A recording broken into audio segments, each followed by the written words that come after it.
আজকে বানাবো ছোলা শাকের ঘন্ট।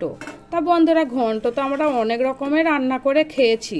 আমি কিন্তু বিভিন্ন রকমের শাকের রেসিপি আপনাদের দিয়েছি। তা আজকে আমি আপনাদের যে ধরনের একটা রেসিপি বানানো দেখাবো, আর এই রেসিপিটা কিন্তু একবার খেলে বারবার খেতে ইচ্ছে করবে। নমস্কার বন্ধুরা, চলে এসেছি রুমা কিচেন উইথ পু চ্যানেলে। আবারও আপনাদের অনেক স্বাগত জানিয়ে শুরু করছি শীতের রেসিপি। তা বন্ধুরা, শীতের সময় তো এখন অনেক রকম সবজি উঠেছে।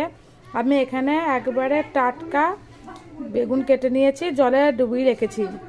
এখানে আমি ছোলার শাক খুব ভালো করে বেছে কেটে নিয়েছি। ছোলার শাক কিন্তু খুবই ভালো লাগে খেতে। তো আমি ছোলার শাকটা আপনাদের বাছা ধোয়া দেখাইনি, কেন এটা তো সবাই পারে করতে। তো আমি এখানে সুন্দরভাবে ছোলার শাক কেটে বেছে ধুয়ে নিয়ে এসেছি। আর এখানে নিয়ে নিয়েছি কাঁচা লঙ্কা, আর এখানে নিয়েছি কয়েকটা রসুন। তা বন্ধুরা, আজকে আমি ছোলার শাকের একটা দারুণ স্বাদের রেসিপি বানিয়ে দেখাবো। কড়াইয়ে প্রথমে তেল দিয়ে দিচ্ছি। আর এই শাকের রেসিপিটা কিন্তু সর্ষের তেলে করতে হবে। সর্ষের তেলে করলে কিন্তু ছোলার শাকের স্বাদটা কিন্তু অনেক গুণ বাড়িয়ে দেয়। দিয়ে দিচ্ছি দুটো শুকনো লঙ্কা, দিয়ে দিচ্ছি ছেঁচে রাখা রসুন। ছেঁচে রাখা রসুনটা আমি হালকা করে ভেজে নেব।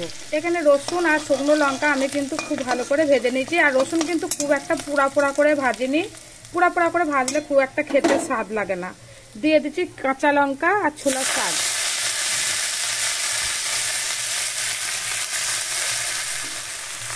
শাকটা আমি নেড়ে নেব।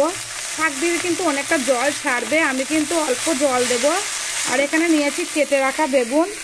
কেটে রাখা বেগুন কিন্তু আমি খুব ভালো করে ধুয়ে নেব, কারণ আমি একবার ধুয়েছি, আমি আর একবার ধুয়ে নিচ্ছি। আমি এবার দিয়ে দিচ্ছি শাকের মধ্যে।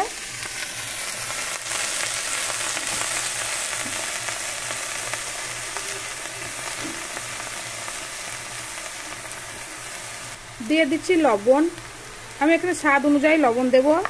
দিয়ে দিচ্ছি হলুদ,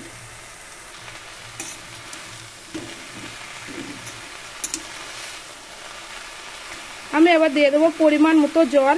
জলটা আমি খুব একটা বেশি দেবো না, এই কারণে ছোলা শাকে থেকে কিন্তু জল ছাড়বে। আমি অল্প একটু জল দেবো বেগুনটা সেদ্ধ হওয়ার মতো। এখানে ছোলার শাক খুব সুন্দর করে সেদ্ধ করে নিয়েছি, দেখতেই পাচ্ছেন। এখানে বেগুন তো খুবই জালি বেগুন, বেগুনটা তো আগেই গলে গেছে, আর ছোলার শাকও গলে গেছে। তাহলে ছোলার শাকটা কিন্তু একটু খাড়া খাড়া হয়ে থাকে। তার জন্য এখানে কি কি উপকরণ দিতে হবে বন্ধুরা, আপনারা একটু কিন্তু ভালো করে দেখে নেবেন আমি এখানে কি কি উপকরণ অ্যাড করছি। আমি ছোলার শাকে একটু স্বাদ আনার জন্য দিয়ে দিচ্ছি অল্প একটু চিনি। চিনি যারা খাবেন তারা দেবেন, যারা খান না তাদেরকে দিতে হবে না। আর এখানে দিয়ে দিচ্ছি ওই যে সাদা চামচের 1 চামচ চালের গুঁড়ো। চালের গুঁড়োটা দিচ্ছি এই কারণে, এই যে শাকটা খাড়া খাড়া হয়ে আছে, শাকটা কিন্তু আর খাড়া খাড়া হবে না। শাকটা কিন্তু দেখতেও যেমন সুন্দর হবে, খেতেও কিন্তু সুস্বাদু হবে। আমি এবার নেড়ে নেব।